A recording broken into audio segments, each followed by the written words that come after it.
फैसला करने वाले ഖാസി को തഖ്വിയത്ത് देता है, ताकत देता है, हिम्मत देता है. സമസ്തക്ക് സമാന്തരമായി സംഘടിക്കുന്നുവെന്ന് വിമർശനമുയർന്നിരിക്കെയാണ് പാണക്കാട് ഖാലി ഫൗണ്ടേഷൻ മഹല്ല് നേതൃസംഗമം നടന്നത്. ഖാലി വസ്ത്രങ്ങൾ അണിഞ്ഞ് പാണക്കാട് തങ്ങന്മാർ അണിനിരന്നു.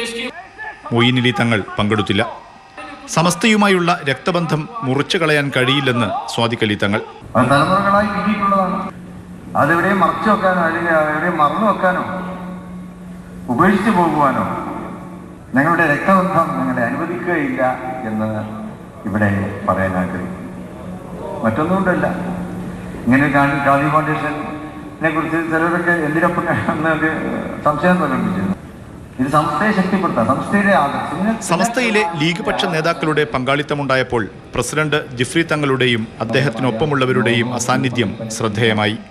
സമസ്ത ജനറൽ സെക്രട്ടറി ആലിക്കുട്ടി മുസ്ലിയാർ പതാക ഉയർത്താനെത്തി.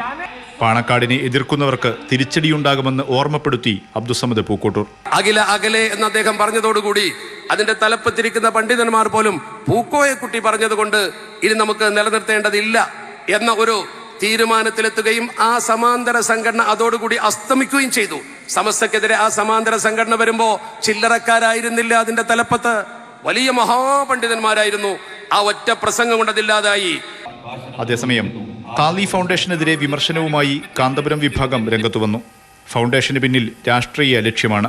ആ മഹല്ലുകളൊക്കെ ഒന്ന് ഏകീകരിച്ച് മതസംഘടനകളുടെ നിയന്ത്രണത്തിൽ നിന്നത് രാഷ്ട്രീയ പാർട്ടിയുടെ നിയന്ത്രണത്തിൽ കൊണ്ടുപോകുക എന്നുള്ള കാര്യമാണോ എന്ന് തീർച്ചയായിട്ടും ആശങ്കപ്പെടുന്നുണ്ട്.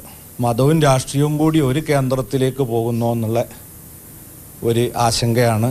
പാണക്കാട് ഖാലി ഭവൻ നിർമ്മിച്ച് പ്രവർത്തനവുമായി മുന്നോട്ടു പോകാനാണ് ഫൗണ്ടേഷൻ തീരുമാനം. മാതൃഭൂമി ന്യൂസ്, കോഴിക്കോട്.